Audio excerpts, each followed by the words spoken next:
mau ke GBK ya, Mas? Usai Lebaran, 3 kandidat yang digadang-gadang menjadi bakal capres mulai gencar melakukan safari politik. Bakal capres dari PDI Perjuangan, Ganjar Pranowo mulai melakukan konsolidasi ke DPD PDI Perjuangan. Konsolidasi partai dilakukan Ganjar pada hari libur mengingat ia masih menjabat sebagai Gubernur Jawa Tengah. Kemarin ada acara di Makassar, saya mampir ke DPD PDI Perjuangan, kemarin ke Banten, disambut juga dengan DPD, mungkin tanggal 6 insya Allah nanti ke Jawa Timur dengan DPD, rakerda dulu. Jadi kami konsolidasi partai, pasti ada pokmas-pokmas yang nanti minta disinggahin, yaitu itu. Tapi karena saya masih jadi gubernur, tentu saya harus bisa membedakan waktu, tugas, fungsinya, maka di hari libur insya Allah kita akan jalan, tapi selebihnya kan saya masih ditugasi untuk membereskan PR-PR saya di Jawa Tengah. Ketua Umum Gerindra yang juga bakal capres dari Gerindra PKB, Prabowo Subianto, juga menghadiri prosesi adat di Istana Basa Pagaruyung, Sumatera Barat. Prabowo mengaku memiliki hubungan khusus dengan Sumatera Barat dan rakyat Minangkabau. Prabowo yang didampingi juga oleh Ketua Umum Partai Bulan Bintang Yusril Iza Mahendra juga menyerahkan 20 ambulans untuk rumah sakit daerah yang ada di Sumatera Barat. Dengan tanah Minang, dan saya merasa belum bisa berbuat banyak untuk tanah Minang. Saya ingin merintis pembangunan sebuah sekolah unggulan di Sumatera Barat. Sementara itu, bakal capres dari Koalisi Perubahan, Anies Baswedan berkunjung ke Garut, Jawa Barat untuk mengukuhkan tim pemenangan. Anies menyampaikan orasi politik soal ramainya isu negatif tentang dirinya. Anies berharap pendukungnya menyampaikan fakta-fakta yang benar tentang dirinya. Dan banyak sekali pemutarbalikan, makanya saya ingin pesan pada semua. Kalau mendapatkan kabar-kabar yang negatif, yang miring, jangan dibantah. Jangan dibantah. Cuma suka panas.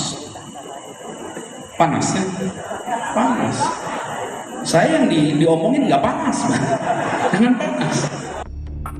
Selain safari politik dan konsolidasi, ketiga bakal capres sudah mulai menimbang siapakah yang dianggap layak untuk mendampingi sebagai bakal calon wakil presiden 2024 sebelum akhirnya didaftarkan ke KPU pada bulan Oktober hingga November nanti. Tim Liputan Kompas TV.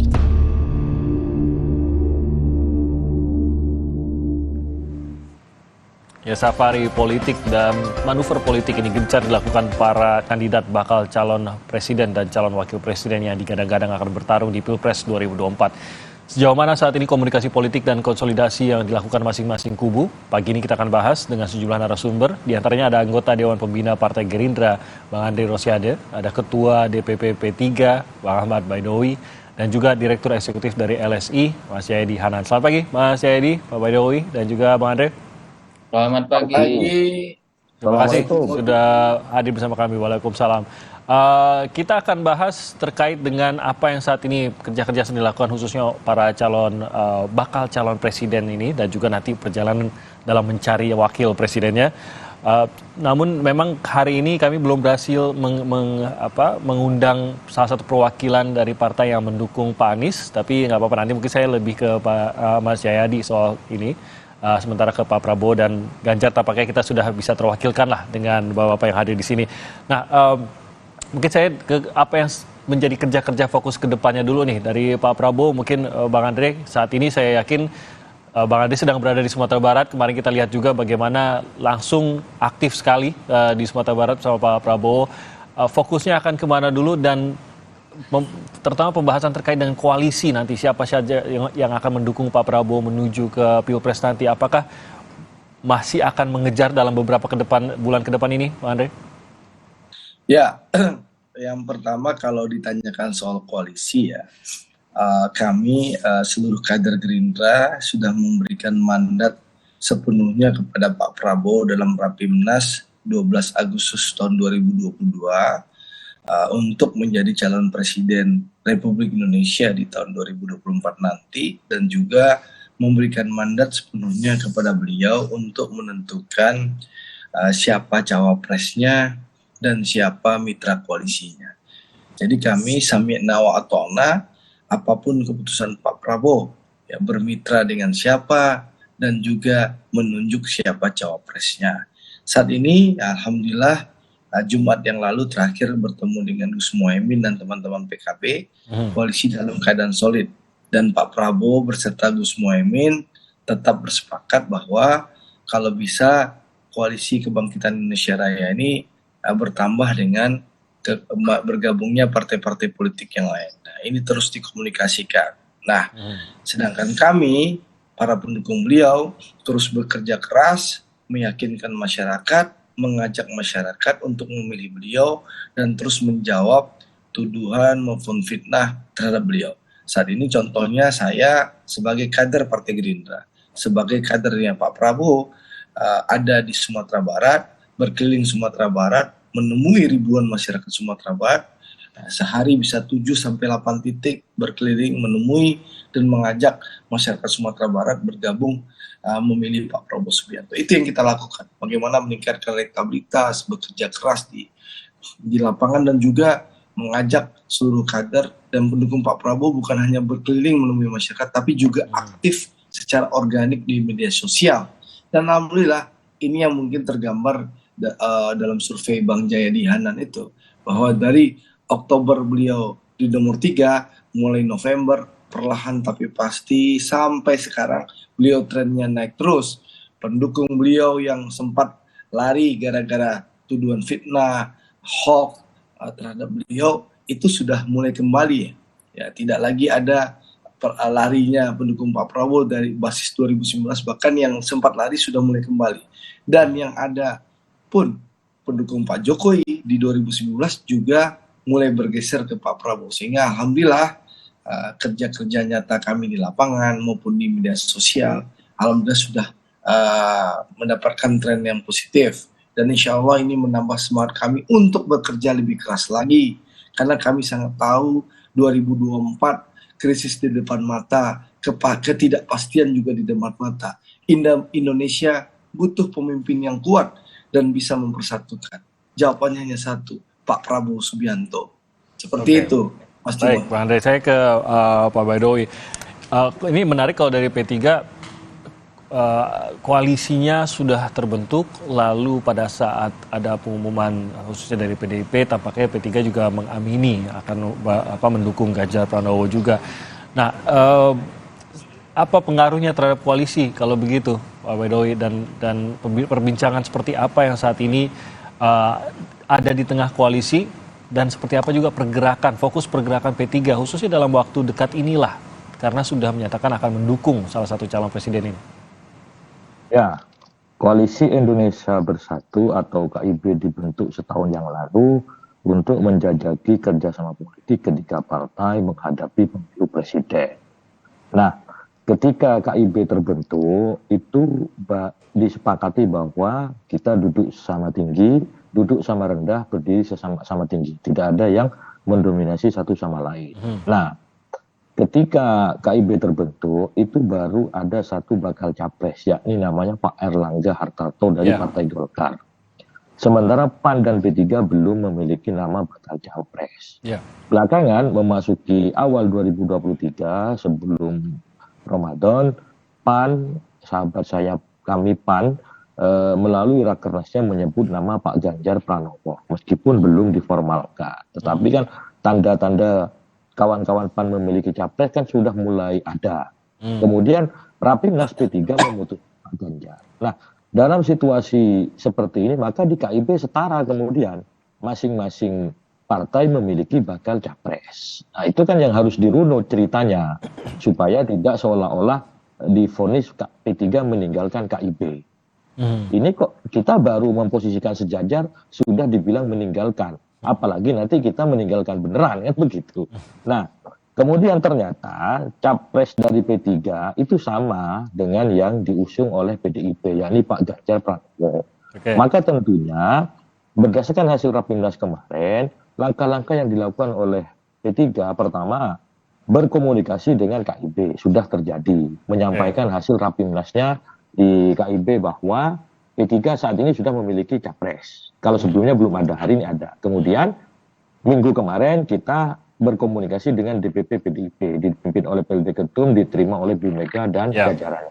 Menyampaikan hasil rapimnas, kenapa? Karena Pak Ganjar adalah kader PDIP. Sebagai etika politik, kita menghormati fatsun politik, Pak Ganjar itu kader PDIP. Istilah Jawanya, kita kulonwun atau permisi kepada PDI bahwa kita mengusulkan kader Anda sebagai calon presiden, ada kesamaan. Terus bahasa PDIP adalah kerjasama politik antara PDI dan P3.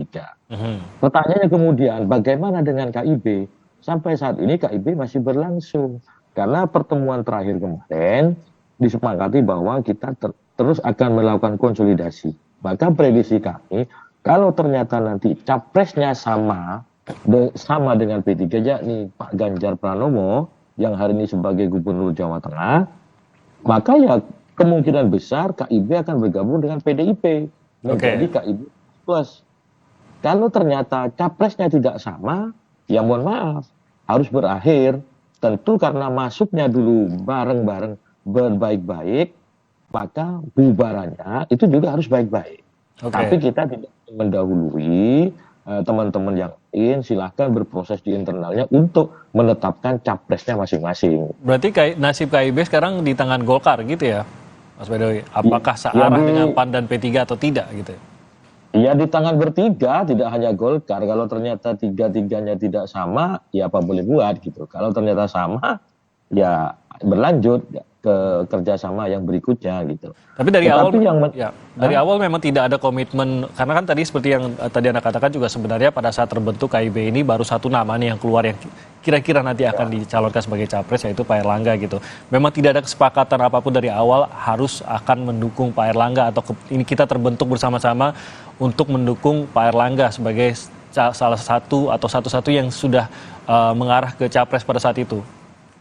Oh nggak ada, secara institusi kita nggak ada kesepakatan siapa capres yang akan diusung. Cuman akan memonitor perkembangan elektoral masing-masing tokoh-tokoh potensial yang akan maju sebagai calon presiden atau dinominasikan sebagai calon presiden. Nah, hasil monitoring dari P3 itu menunjukkan nama Pak Ganjar memiliki kans untuk memenangkan kontestasi. Dan perlu diingat bahwa KIB ini terbentuk ketika P3 dipimpin oleh Bapak Suharto Mono Arfa. Yang koordinator KIB dari P3 adalah Pak Mardiono. Artinya keberlanjutan sebenarnya. Persoalan hari ini P3 dipimpin oleh Pak Mardiono itu kan hanya keberlanjutan dari sejarah P3 itu sendiri. Dan setidaknya kami hari ini fokus bagaimana memenangkan pemilu legislatif sekaligus juga menopang pemenangan Pak Ganjar Pranowo. Yakni melengkapi eksistensi, popularitas, elektabilitas Pak Ganjar dari sisi komunitas Islamnya. Karena kalau PDI dengan P3, ini kan klop, satu sama lain saling melengkapi. Oke, saya ke Mas Jayadi.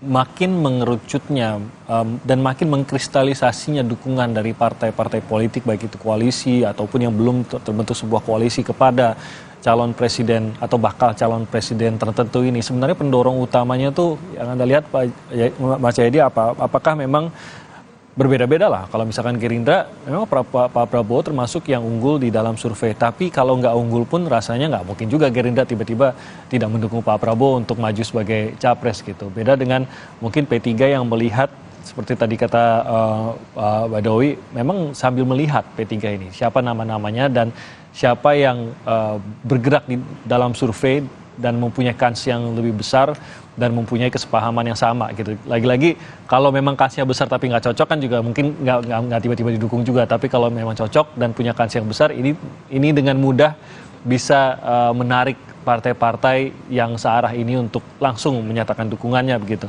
Apa sebenarnya yang akan membentuk koalisi akhir itu apa sebenarnya, Mas Jayadi? Oh, faktor pembentuk koalisi ya kalau sekarang sepakat capres apa enggak kan gitu. Setelah itu kan setelah itu langkah kedua cawapresnya sepakat apa enggak, karena yang pengen cawapres kan banyak. Ya, Setiap partai ingin cawapres gitu. Lalu yang berikutnya adalah kalau ada partai yang cawapresnya tidak bisa dimajukan misalnya, atau capres yang tidak bisa dimajukan, apa konsesi politik yang diberikan kepada partai tersebut gitu. Jadi apa namanya, faktor-faktor itu yang tidak mudah untuk ditentukan gitu. Nah, kembali ke soal KIB, memang PAN sama P3 lebih fleksibel bergerak karena PAN sama P3 kan tidak punya kader internal yang mau majukan sebagai capres. ya, Termasuk juga cawapres tampaknya ya, karena yang disebut sebagai cawapres pun kalau di PAN itu kan ada Ganjar dan Erik ya, juga nama lain gitu. Demikian juga di P3 gitu. Lebih fleksibel. Nah, Golkar punya capres, cuman masalahnya seperti Mas Timothy sebut, Golkar punya capres, tapi elektabilitasnya tidak setinggi Pak Prabowo, tidak setinggi Pak Ganjar, tidak setinggi Pak Anies. Sehingga PAN sama P3 mikir-pikir dulu kan untuk memajukan Erlangga gitu. Kalau soal KIB ditanyakan, maka KIB tetap akan relevan kalau apa namanya, pertama Golkar sepakat dengan capresnya, yaitu Ganjar, satu. Jadi kalau ditanyakan posisi Golkar menjadi penting untuk menentukan apakah KIB berlanjut atau tidak ya, posisi Golkar ya. Bahwa dia ditentukan oleh bersama seperti ke Bang Awi ya, tapi posisi Golkar, apa sikap Golkar itu menentukan. Kalau Golkar sepakat capres mungkin masih bergabung, tapi harus ada persoalan kedua, apakah Golkar sepakat juga dengan cawapresnya. Katakanlah misalnya P3 mengajukan Sandi sebagai cawapres, yang kita dengar-dengar begitu antara lain ya, atau PAN mengajukan Erik, artinya bukan Pak Erlangga dong, ya kan? ya. Nah, jadi apa sikap Golkar? Itu pertanyaannya. Maka KIB itu memang di ujung tanduk saat ini. Dan bergantung pada Golkar sebenarnya, walaupun ya lagi-lagi kesepakatan bertiga. Tapi yang menarik gini, Mas Timothy, gerakan P3 kemarin yang mencalonkan Ganjar itu membuat pertanyaan terhadap dua koalisi, yaitu koalisi KIB, yang kedua wacana koalisi besar. Jadi gerakan P3 itu sekaligus tampaknya agak memorak-morandakan wacana koalisi besar antara KKIR sama KIB. Kenapa?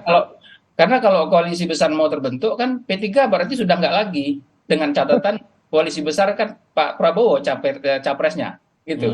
Kecuali kalau Pak Prabowo berubah misalnya, kata Bang Andri susah ya berubah.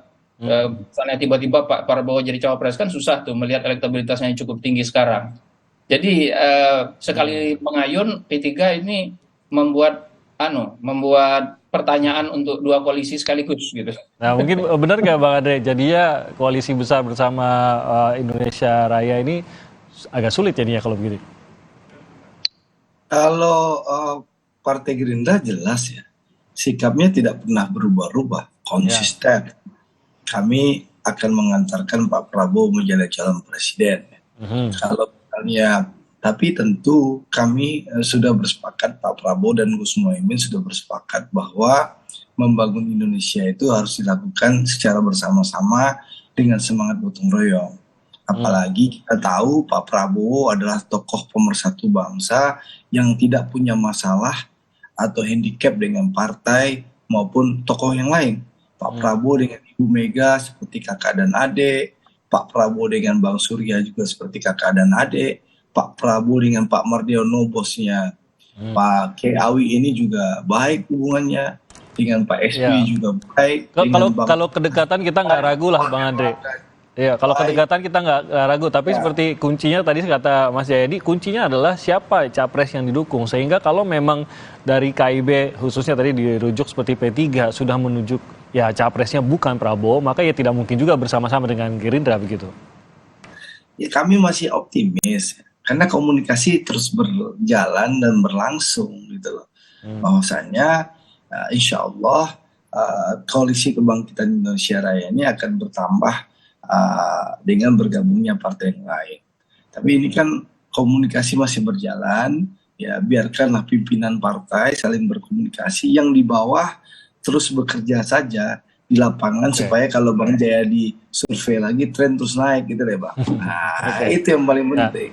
Yang jelas kami saat ini sudah on the track karena apapun lembaga surveinya, head to head Pak Prabowo melawan Mas Anies, Pak Prabowo unggul. Head to head Pak Prabowo dengan Mas Ganjar, Pak Prabowo unggul. Dan insya Allah mau 3 pasang, ya insya Allah kami optimis kalau 3 pasang Pak Prabowo lolos putaran kedua dan siap head to head. Mau lawan Ganjar kita alhamdulillah unggul, lawan Anies alhamdulillah kita unggul. Insya Allah seperti itu. Jadi kami fokus saja bekerja. Kami serahkan sepenuhnya kepada Pak Prabowo untuk terus berkomunikasi dan membangun koalisi. Kami kader beliau sami'na wa ta'na, bekerja keras akan memenangkan Pak Prabowo. Dan alhamdulillah sudah terlihat. Survei Bang Jayadi kan bisa ditanyakan. Pak Prabowo ingat lawan Mas Ganjar kan Pak Prabowo yang menang. Gitu Pak Kiai. Oke Pak Andre, saya ke Mas Baidowi tadi menanggapi apa yang dikatakan Mas Jayadi bahwa keputusan dari P3 ini sebenarnya membuat agak gundah gulana di 2 koalisi begitu, termasuk juga akhirnya seperti menutup pintu koalisi besar karena mau tidak mau calon presidennya berbeda gitu Mas Baidowi. Ya, sedari awal P3 tegaskan tidak yakin dengan koalisi besar. Kalau koalisi besar dimaknai menggabungkan KKIR dan KIB. Kalau basicnya adalah pertemuan di PAN, itu kan sebenarnya PDIP juga diundang, cuman kebetulan lagi luar negeri gak hadir. Koalisi besar tidak melibatkan PDIP itu agak susah, itu satu. Yang kedua, ada problem kalau kemudian KIB dan KKIR ini bersatu. Apa problemnya? Problem di Capres. Di KKIR sudah ada Pak Prabowo. Waktu itu ya sebelum P3 putuskan ke Pak Ganjar, di Gerindra di KKIR sudah ada Pak Prabowo. Terus kemudian di PAN menyebut-nyebut nama Pak Ganjar. Di Golkar ada nama Pak Erlangga. Maka kita lihat ini sesuatu yang hampir mustahil. 3 capres disatukan. Nah, lebih baik kita putuskan. Ya sudahlah kalau koalisi besar tidak bisa terbentuk, ngapain juga dipaksakan. Toh kita bisa sama-sama mengusung pasangan calon. Dan demokrasi lebih indah apabila banyak calon yang berangkat. Nah, terbukti hari ini ketika kami beristihad politik, mengusulkan nama Pak Ganjar di Rapimnas sebagai calon presiden, maka dugaan ataupun ketidakyakinan kami terbentuknya koalisi besar itu semakin nyata. Dan itu ya tidak ada masalah. Toh Pak Andre dengan Pak Muhaimin, Pak Gerindra dengan PKB, itu sudah cukup tiket untuk memberangkatkan Pak Prabowo. PDIP ditambah dengan P3 semakin bisa untuk memberangkatkan Pak Ganjar Pranowo. Tinggal kemudian kita masih memiliki waktu 5 bulan lagi sebelum pendaftaran untuk mencermati perkembangan dan dinamika politik di lapangan untuk menentukan pasangan dari Pak Ganjar. Karena kita maju di pemilu presiden ini inginnya menang, tidak hanya sekedar ikut kontestasi gitu.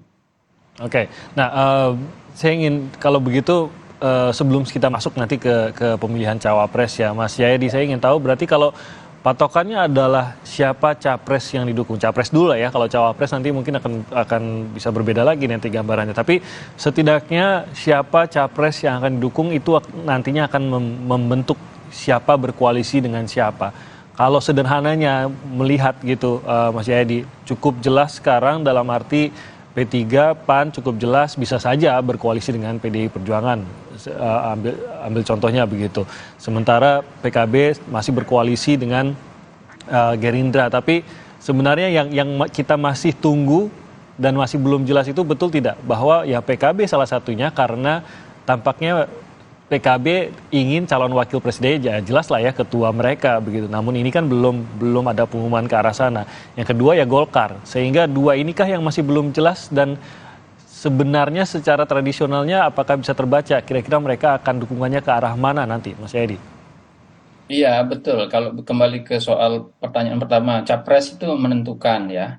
Tapi ini sebetulnya kan ada 4 faktor menurut saya yang berpengaruh itu. Ada 2 faktor yang cukup pasti, 2 faktor yang lainnya kurang pasti. Yang cukup pasti adalah capresnya dari segi elektabilitas. Pergerakan koalisi sekarang menuju ke arah pengakuan bahwa elektabilitas itu menjadi salah satu faktor yang penting untuk dipertimbangkan, ya kan? Maka kita punya sekarang 3 potensi capres kan?